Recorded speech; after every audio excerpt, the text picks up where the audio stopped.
Definitely think these new filters will make quite a difference.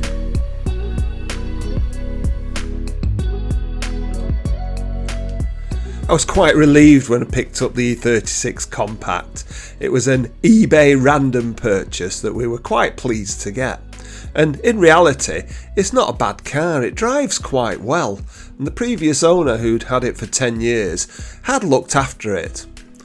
But I did think that the fan was perhaps a little bit flimsy, and there's funny smells sometimes.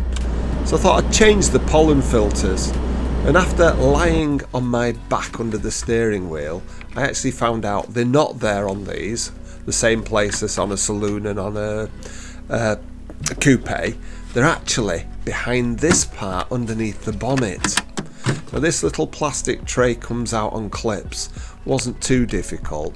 And there's 2 screws to undo the cable tidy that hangs underneath it. Looking in there, you could see it might just be a little bit ready for having a look at. Now I thought at first there was 2 hex-headed screws that held this tray on. In the event, it actually turned out there was 3. There's 2 on the left hand side as you're looking at it, so don't let that catch you out.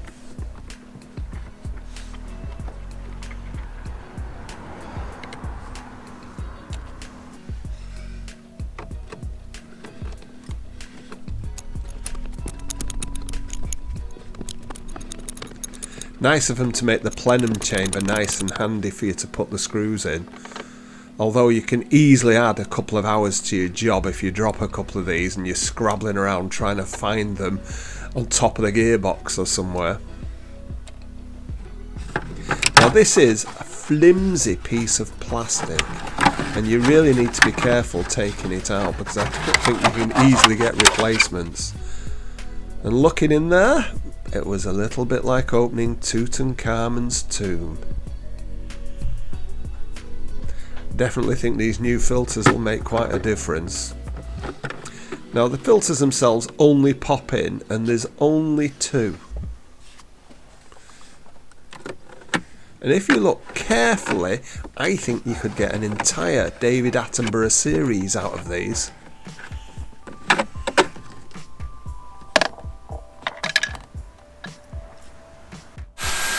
The cleaning crew arrived with modern vortex-enabled vacuuming. She did a great job of this plastic tray, even managed not to break it, which I might have been just a little bit too heavy-handed for it. Now we're using Febby filters. They're a good brand, and they actually were quite inexpensive. I'll put a link in the description. And when you're popping them back in, you have to put a little bit of a bend in them, and then they just clip in. It's actually quite easy. I'm surprised the previous owner hadn't done this in the 80 and 90,000 miles he put on the car. Maybe he'd been looking underneath the steering wheel and just gave up.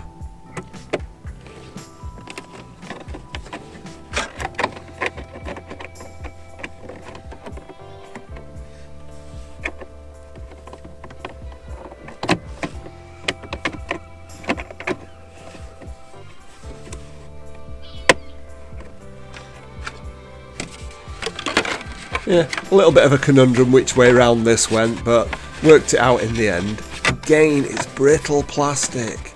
Be gentle.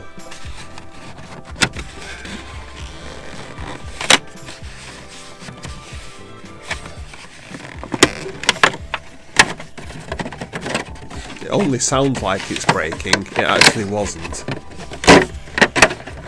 And it just sits there up against the front of the bulkhead.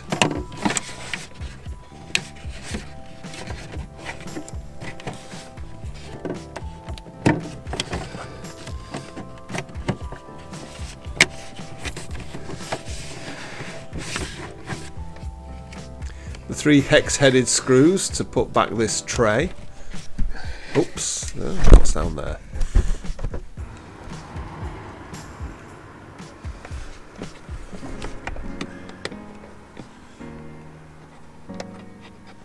Like I said, be careful. if you have one of these hanging around on the top of your gearbox instead of in the right place, it will wind you up a bit.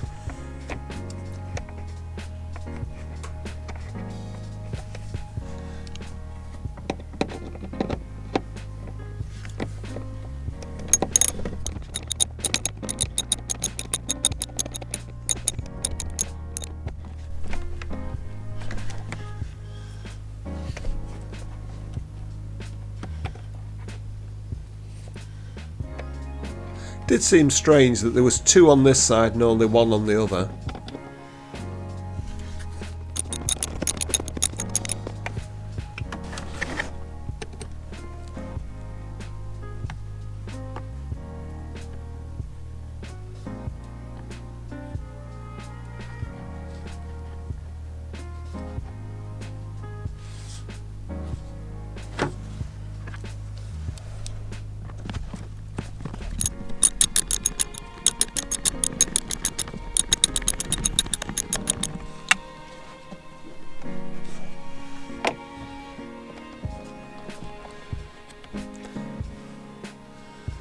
The electric cable tidy just holds on with the two Phillips headed screws.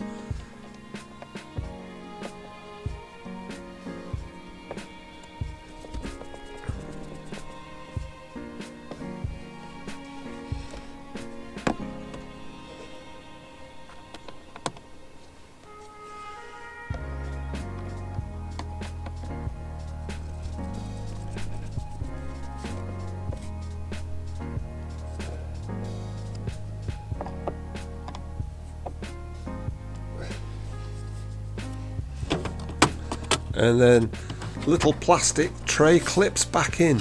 Why is it these never seem to sit just as nice when you put them back? And just be careful you don't break the actual clips off that hold it against the bulkhead.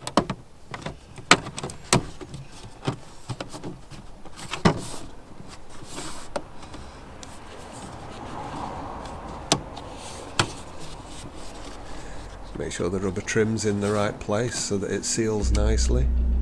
And then check the fan. Seems a bit more life to it now, and certainly it smells a lot better. So that's another thing that I can tick off my list of parts of this project. Some bigger ones to come. We do hope to get this onto a track day or two. I'm not sure if we'll ever get it back to the ring, but why not subscribe, see what we actually do get up to with this car.